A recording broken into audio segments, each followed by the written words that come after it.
The subject is Ahimsa. Manovaka kai sarvabhuta nam apidana ahimsa. Ahimsa means not inflicting pain or hurt on anybody by thought, word or action. This word is wrongly interpreted by many. Some so-called learned persons in fact define the word ahimsa in such a manner that if one adhere to it strictly, it is impossible to live not only in a society but also in forests, hills and caves. In such an interpretations of the term ahimsa, not only is killing prohibited, but even to fight a defensive fight is not allowed. By tilling the land on one may cause the death of innumerable insects and creatures under the earth's surface. Therefore, the use of a plough is not permissible. The followers of such an interpretation of ahimsa say that those who want to lead a religious life should not use the plough themselves but employ other low-born people to do the same to save themselves from the sin of destroying life. Sugar must be poured into the abodes of the ants, no matter whether human beings have food or not. The poor must spare their blood from their bodies to save insects, the born enemies of human beings. This is no definition of ahimsa. It merely causes confusion. It is contrary to true dharma. It is against the very laws of existence. Even the process of respiration involves the death of numberless microbes. They are all living beings, and so to save them, one will have to stop breathing. The administration of medicines to the suffering will have to be stopped because such medicines cause the destruction of disease-causing bacteria. If ahimsa is so interpreted, where will such interpreters be able to stand? They will have to give up even filtered water, because the process of filtration of water means destroying the insects that cause impurity. It is also not possible to drink impure water, because then it is likely that such microbes might die in the stomach. In the past Vedic age, this type of ahimsa was practiced in India for a long period, and as a result, life for ordinary citizens became very miserable. The populace views with fear the religion dominated by this so-called ahimsa. They were forced to accept an aesthetic belief, and they left the path of dharma. Devoid of any code of conduct and intent on giving first preference to their own selfishness, such aesthetics became a burden to the society and to the world. Those who wanted to enforce the so-called ahimsa influenced religion became impractical and impotent for nature. Thus, there is a pressing need in the modern age to rethink these historical facts from a new angle of vision. This age was followed by another, wherein another new definition of the word ahimsa was propagated. According to this definition, ahimsa means to cause pain to living beings but did not include the slaughter of animals for food. This idea is very much mistaken. If causing pain amounts to hinsa, the slaughter of animals for food must also be called hinsa, because the animals do not offer their heads willingly at the altar of death for this cause. Recently, one more interpretation for this word has been heard.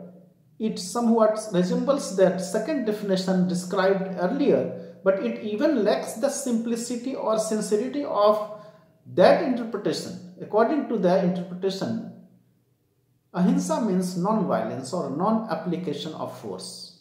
Possibly it is this interpretation which has distorted most the meaning of ahimsa in all action of life, whether small or big. The unit mind progresses by surmounting the opposing forces. Life evolves through the medium of force. If this force is not properly developed, life becomes absolutely dull. No wise person would advocate such a thing, because this would be contrary to the very fundamentals of human nature.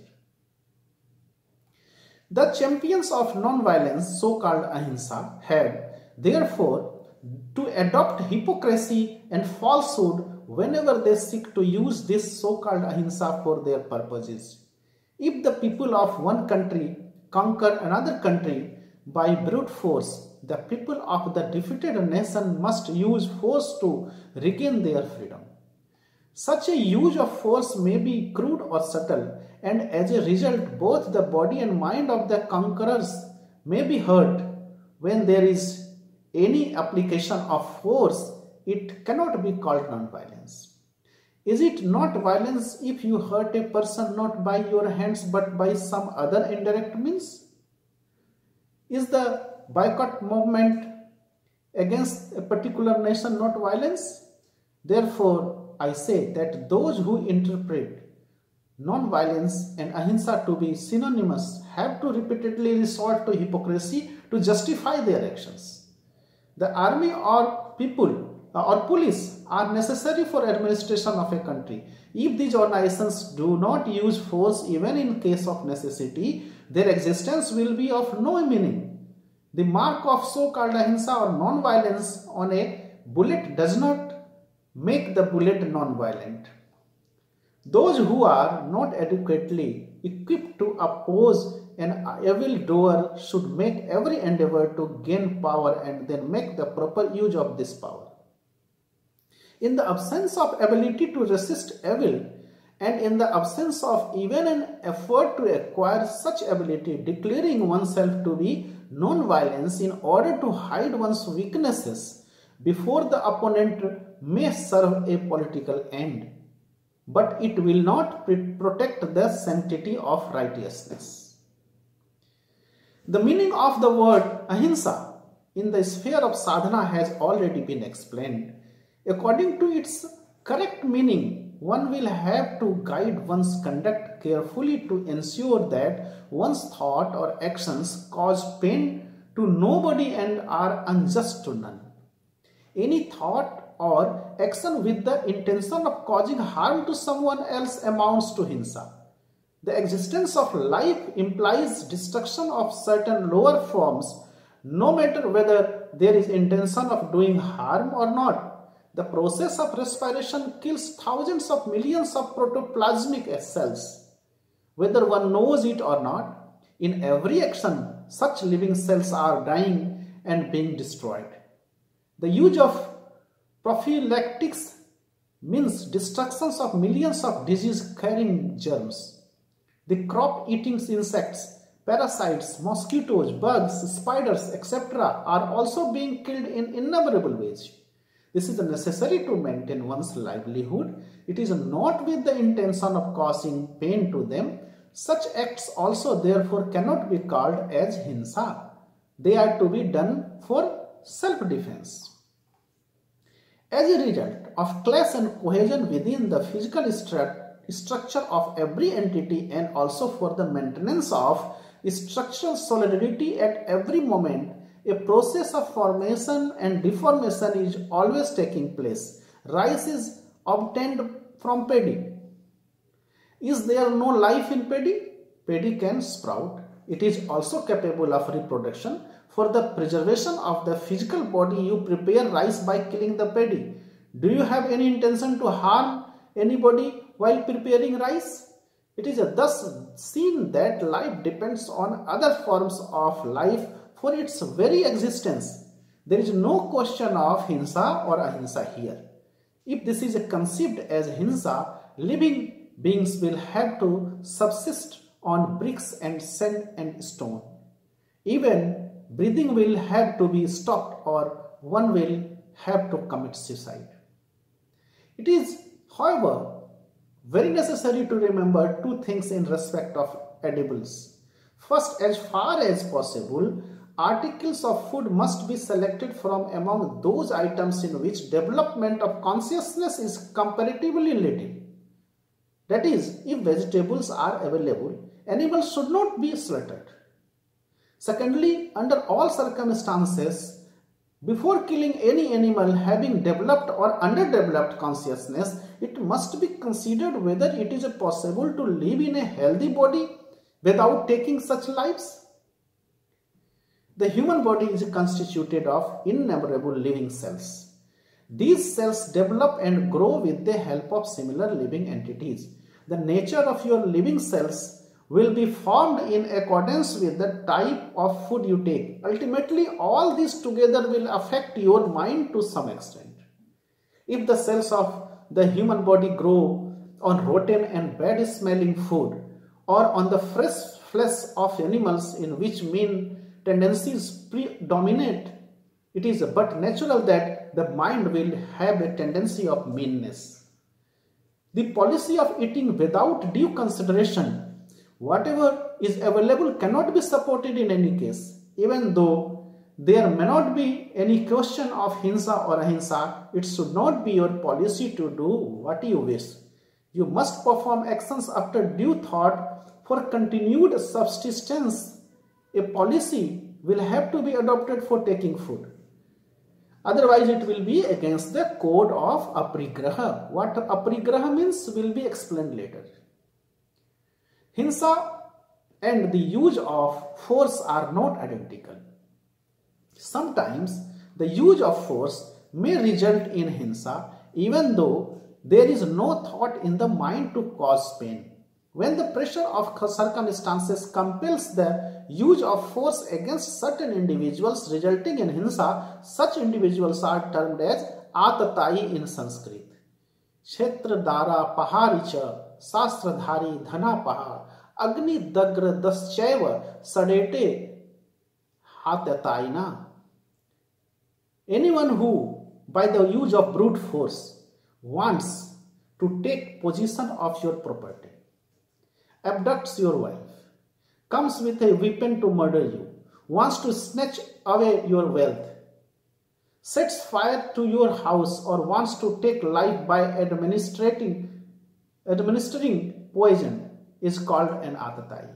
If any person or a nation wants to occupy all or part of another country, the use of physical force against such invading forces is not against the principle of ahimsa. Rather, by a wrong interpretation of the term ahimsa or by interpreting hinsa and brute force as identical, common people will have to suffer from loss of wealth, happiness or other hardships. Sometimes it so happens that people, instead of convincing superstitious people, injure their sentiments by their behavior.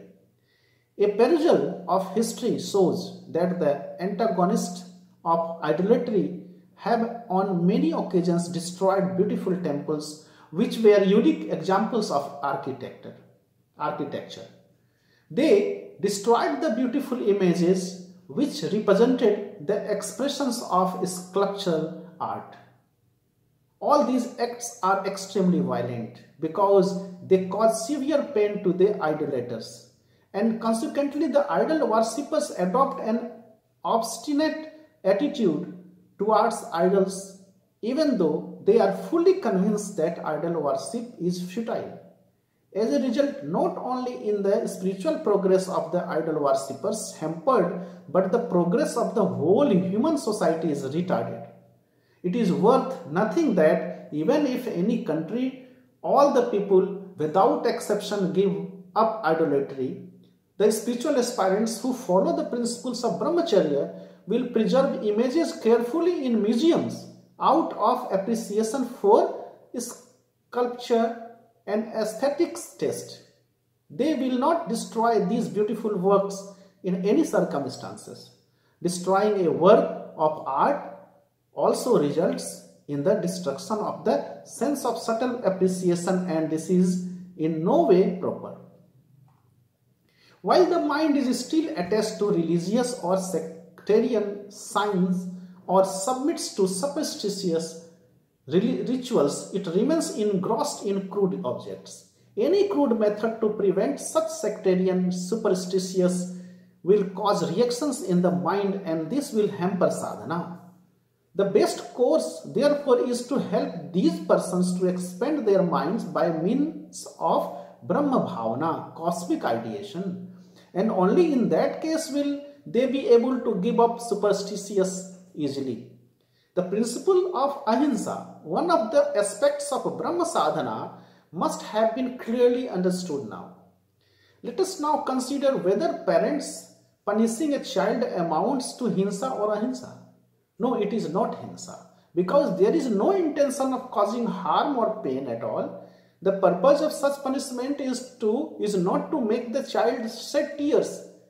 The purpose of such action is only correction.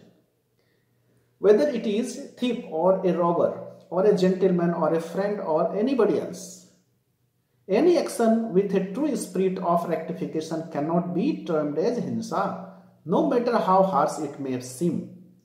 It must now be clear that in day-to-day life, it is not at all difficult to follow the path of true ahimsa.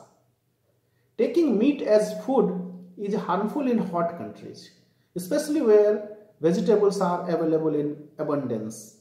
However, under medical advice as a diet after recovering from illness or as one of the constituents of medicine, eating meat cannot be called either hinsa or greed, because the meat is eaten under those circumstances only to maintain life. In extremely cold countries, people eat animal flesh, where animal skins burn animal fat under the pressure of necessity. Heroism is revealed in fight against aggressors. Consider the Ramayana, the great epic. It describes Sri Rama waging a war with all his might against Ravana, who abducted his wife. Sri Rama's action was in no way against the principle of ahimsa, because he did not invade Lanka with any desire to conquer the territory or to cause harm. Consider the Mahabharata. Mahapurusha Sri Krishna had insisted to the Pandavas to take up arms against the Kauravas, because the Kauravas were aggressors, Atatai, who had taken possession of the land by force. No one would accuse the very incarnation of love. Sriman Mahaprabhu, one of the great revolutionists in the social and spiritual world of adopting ways associated with himsa, but he too pounced like a lion on the tyrant, Kaji, judge. If hinsa and use of force were synonymous, Mahaprabhu, the incarnation of mercy, certainly would not have done so. The use of force against an aggressor is valor, and resisting from such use of force is cowardice. But the weak people must assess their strength before indulging in violent conflict with a powerful aggressor. Otherwise, if a fight is started without acquiring proper strength, injustice may temporarily triumph. In history, such an error has been called Rajput folly. The Rajputs always went forward with courage to resist Mughal invasion. No doubt they fought valiantly, but they faced the enemy without assessing their own strength. They suffered from intrigues and internal dissensions, and hence they always lost battles and died a heroic death. It is therefore necessary to acquire adequate strength before declaring a war against an aggressor. To pardon aggressors before correcting their nature means encouraging injustice. Of course, if you find that the aggressor is bent on destroying you, whether you use force or not, it would be proper to die at least giving a blow to the best of your might without waiting to assemble the adequate forces.